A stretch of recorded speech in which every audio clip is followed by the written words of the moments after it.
Hello, students. This is a course on analytical mechanics or analytical dynamics, and this is targeted towards students in their final bachelor years, like BSc and also first year MSc. Okay, this will also be useful for students who are doing their BTech in different Indian universities. The goal of this course is twofold. One, we want to develop the language that will enable us to comprehend the world around us in its details, and what we are really interested in is the details at the fundamental level. Okay? And the second, we would like to learn to appreciate and cultivate the thought process that leads to the formulation of questions in their ever-increasing, cleaner and deeper forms, which will lead us to a deeper and much more beautiful forms of understanding of the world around us. So that's the goal at a deeper level. And of course, as we go around, we'll be learning things in this subject. So let me start by recollecting what we already know, what you all have seen in your physics courses.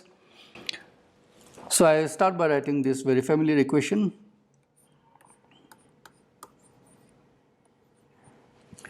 Okay, that's the Newton's second law, which says that the acceleration, which is a vector quantity, okay.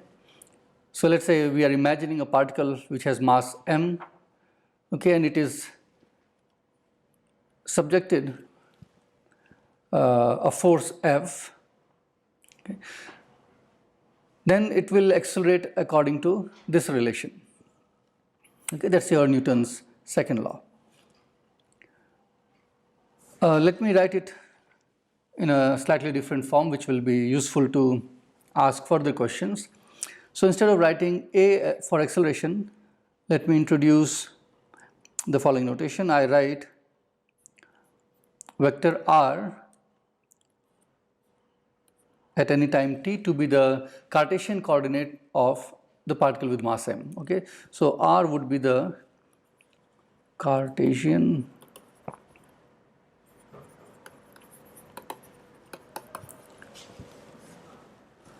okay, and instead of writing A, I will write r double dot, and these two dots signify that I am taking a second derivative with respect to time.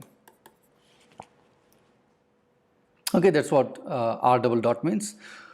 So with this I can write r double dot as force over mass. Okay.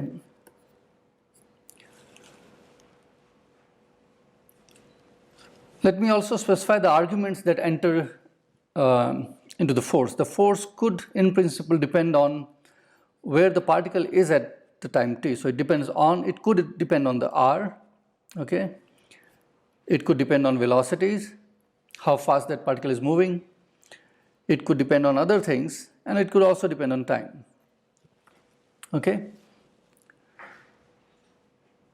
Now, when you look at this equation, what comes to your mind? And there are several things which we can think of. One is at a very philosophical level.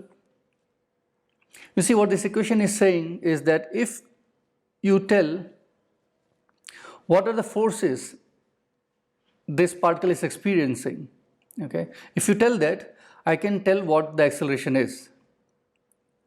Now, if you know the acceleration at any point of time, then you can integrate that equation and get the trajectory. You can tell where the particle would be at any later time t if you solve this equation, and also on the top of it you have to specify initial conditions, where it was at time t equal to 0, how fast it was moving at time t equal to 0.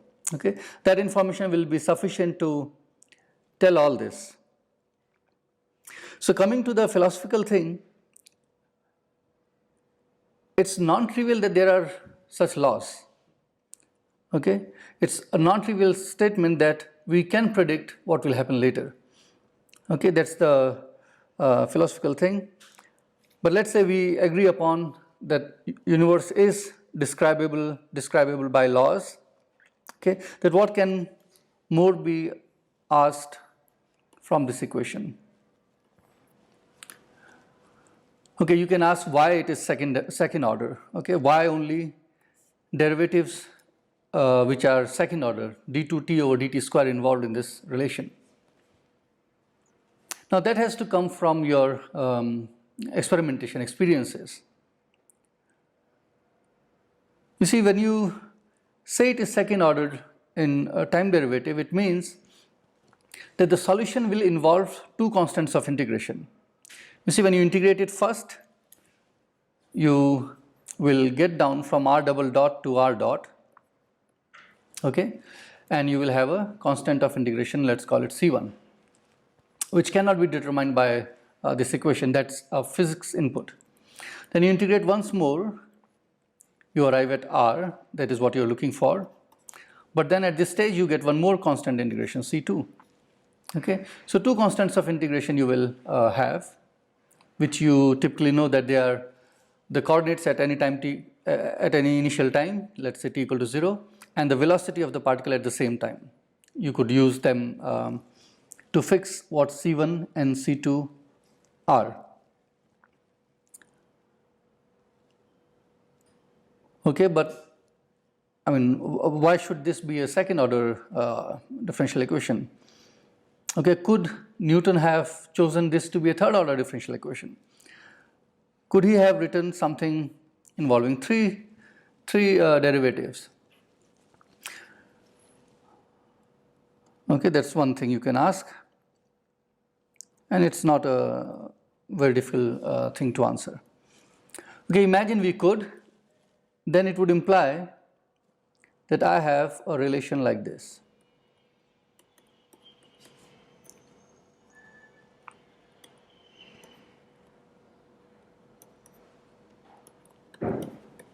Okay, I'm keeping up to the second time derivative in here.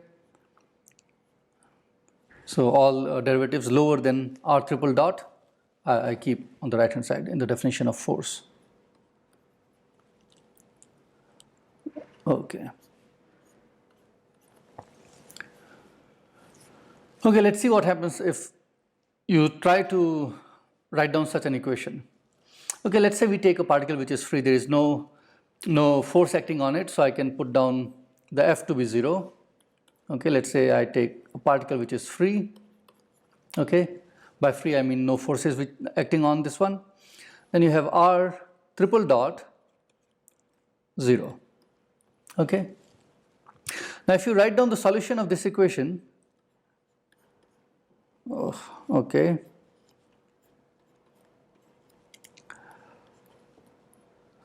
this will involve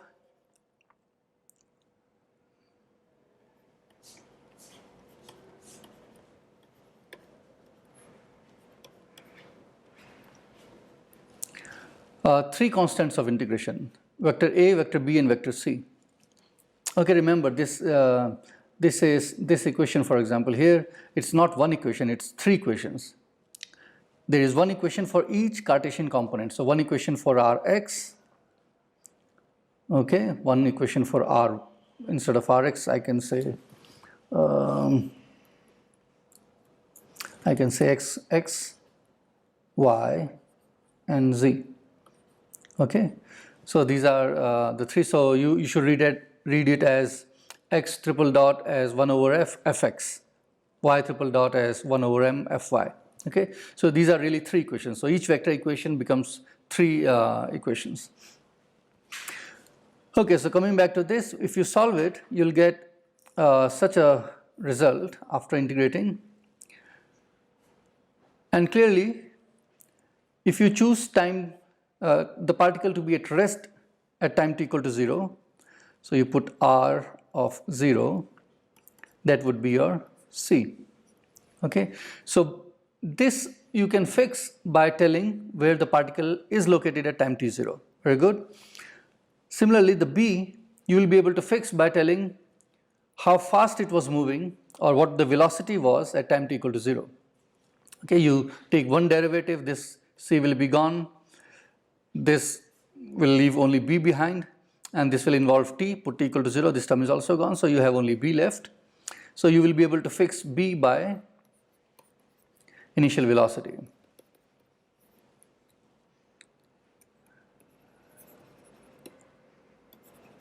Okay, and as you can see here, that this A you will need to specify, for example, what the acceleration was at time t equal to 0 before you could really tell what r at any time t would be. Okay, so this constant will not be determined by telling just the coordinate and the velocity at time t equal to 0. You will also need to specify the acceleration at time t equal to 0. But you already know from your experience that that's not how our nature works. You just need to tell these two things, where and the velocity. You don't need to specify acceleration to know where it would be at any later time t, which means that your equations should be second order differential equations, and these are ordinary differential equations, and they cannot involve terms which are derivatives in time more than 2, okay, cannot have second order, third order or fourth order. That's one thing about the equation, which was our force law. Now let's move to something even deeper.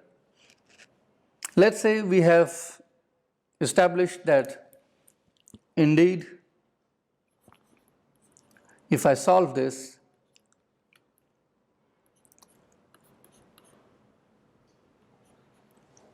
this Newton's equation,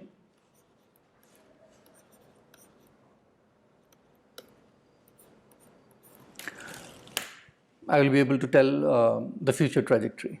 Okay, imagine you have n number of particles, lots of particles in your system, and each of them is, let me put an index I to emphasize particle number I, not necessarily I here, it could be, the force could depend on the coordinates of all the particles. Okay, so let's say I runs from 1 to n. You have n number of particles in your system, and j also runs from 1 to n. Sorry, this is 1. Okay, so what this equation is saying is that the acceleration of ith particle at time t would be determined by what force it is experiencing, and that force depends on the coordinates of other particles and their velocities and time t. That's the most generic thing which you can write. Now let's ask, can we say something more without going into the details of the system based on our some general understanding of how the world is? Okay. One thing you clearly know from your education for previous years, that if I do an experiment now, okay, whatever results I get, I will get the same results if I were to do that experiment, let's say 100 years from now or 1000 years from now. Okay, meaning it does not matter when you do that experiment. This is this can be put more formally as saying that the time is homogeneous. Okay, so what I'm saying is there exist frames of references in which time is homogeneous, which means whether you do experiment now or 1 billion years from now, the results will be identical if you have arranged everything identically in these two different times. Okay, that's one thing. So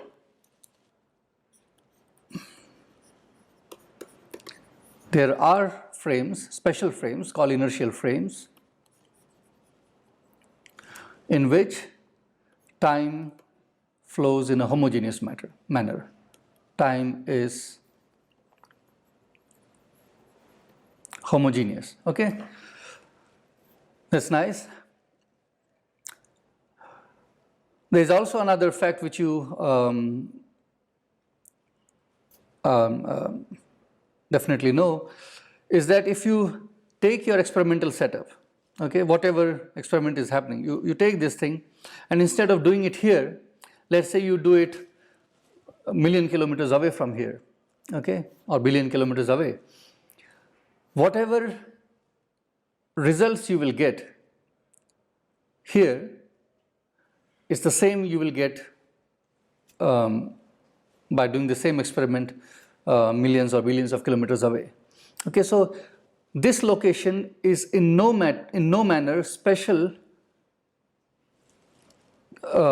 compared to any other locations. All locations are equivalent, meaning if I take my setup and translate it to another location, this way, that way, okay, this way, whichever way you take it, if you do a translation by some amount A is a vector, okay. If you translate everything by amount A, your results will not depend on the choice of A, okay. You do the experiment wherever you wish to, and this is more formally said as the following. So you say that space is homogeneous, okay. All locations are equivalent. That's what this sophisticated sounding sentence means, okay. And that's the property of a special kind of a frame which we call inertial frames. There's still more one thing which you know, is that if you take your experimental setup, okay, and now I'm not putting it somewhere, I'm not taking it in a different place. All I want to do is take this experimental setup and reorient it. So instead of, let's say, something was going from here to there, something was being measured here, there were forces, that you take the entire setup and rotate in this way, okay, or this way, or whichever way you like. Doing this rotation will also not change the outcomes of your experiment, okay. All orientations are equivalent, and this we say more formally as that space is isotropic, okay. Isotropic meaning equivalent in all directions. So I say space is isotropic, SPAC, space is isotropic.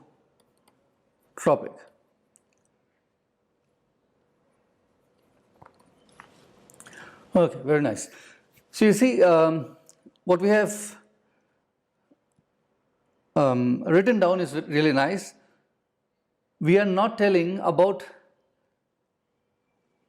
what will happen to a particle when it is in such a frame. We are telling things about how time behaves in such frames. See, generally when you talk about inertial frames, you'll be told that if there is a particle and it is not acted upon by any forces, if it is at rest or if it is in uniform motion, it will remain so, okay, that's how you say. But now we are describing inertial frames not by appealing to what happens to a particle, but rather saying what is the nature of time in such a frame and space, nature of space in such a frame, okay. And this will be very useful for us in understanding our laws of nature, okay. So we have, let's put it in a box, and we'll try to make slightly more mathematical statements based on it. Okay.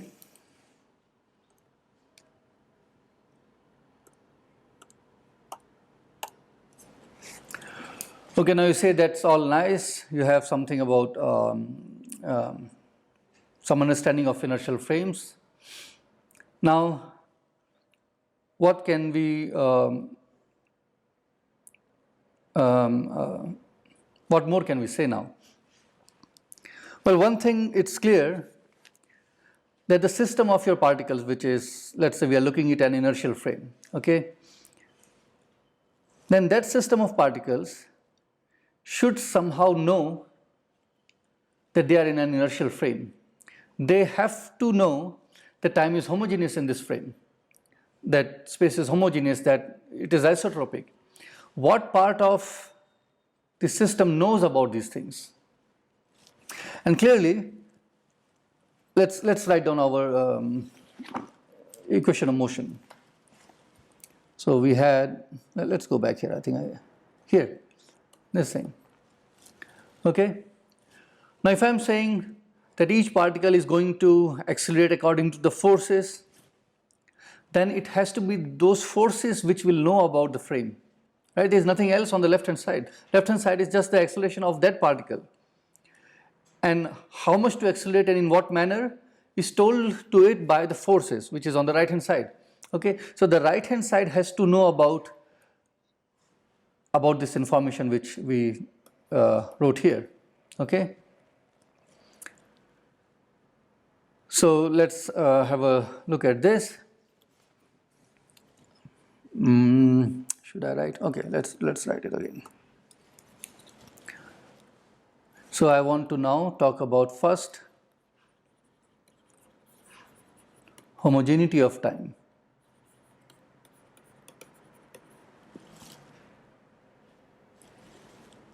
There's a, okay. So MI RI double dot is force on ith particle, which depends on where each particle is located at that time. Okay, I'm suppressing the t here. I could have put a t here as well, which I'm suppressing for now. J and t. Okay, that's what we wrote earlier. Now let's see what homogeneity of time has to say about the forces. Now imagine you are doing the experiment now, okay, and all the forces are behaving whichever way they behave, and you get the accelerations of each of the particles at this time. Okay. Now as I said, you can do the experiment 1000 years later and you should expect everything the same, meaning all the particles will move around in time in exactly the same manner. But that can happen only if the forces do not change over time, right? If I start doing experiment 1 million years later, and because of this time dependence, forces change and everything will change. Okay, the evolution of the system will not be the same if the forces depended on time. So clearly, this T cannot appear in the force. Okay. Now remember, I am talking about a system which is insulated from or isolated from all other things. The system is self-contained. There are no external forces on the system. Whatever forces individual particles are experiencing, they are due to all other particles in the system. Okay, that's very important. Otherwise, what I'm saying is not true. So that's nice. We have said that the forces in an isolated system cannot be function of time. That's already a progress. Let's see what homogeneity of space implies.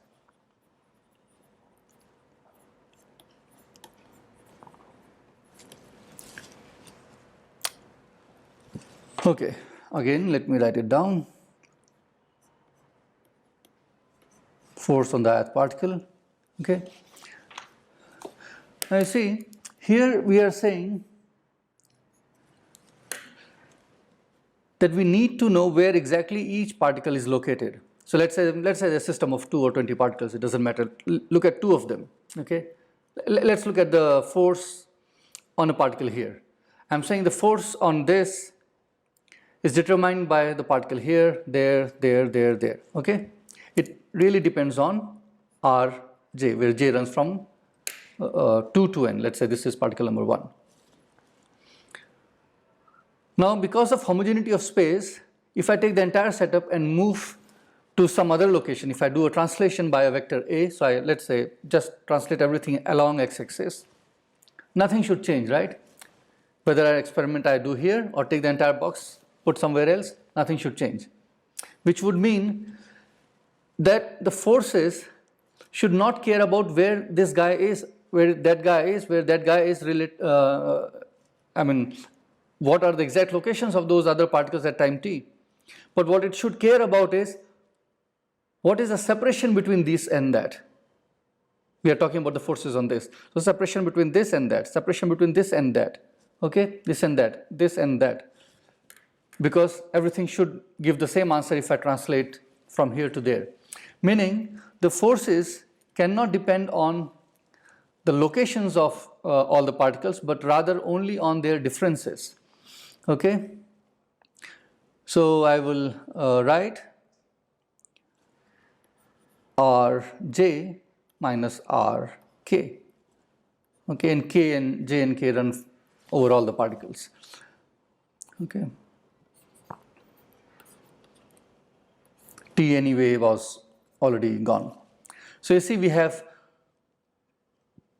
been able to put much more restriction on the nature of on the arguments that can enter into the force. Instead of having this full freedom here, now we have much more restricted form. T is gone and the coordinates cannot appear directly, they can only appear in differences. Okay, that's good. How about the homogeneity? Okay, homogeneity we have taken care of. Let's talk about the isotropy. Or even before I do isotropy, let me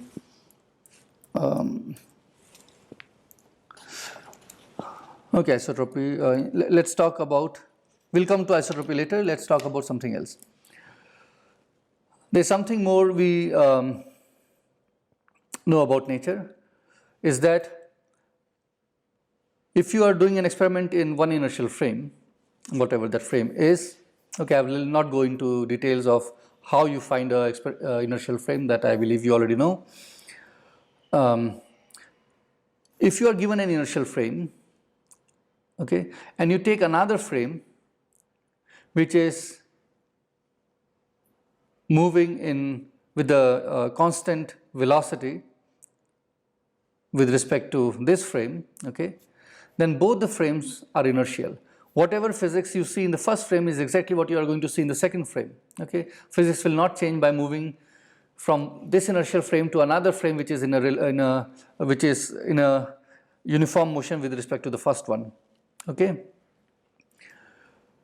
Now I want to put this information into our equations of motion, meaning it will be clearly the force which will know about this.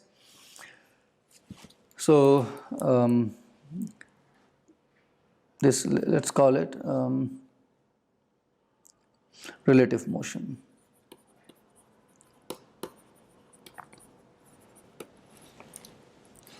Of frames. Okay, FRAMES. Okay, so what will happen is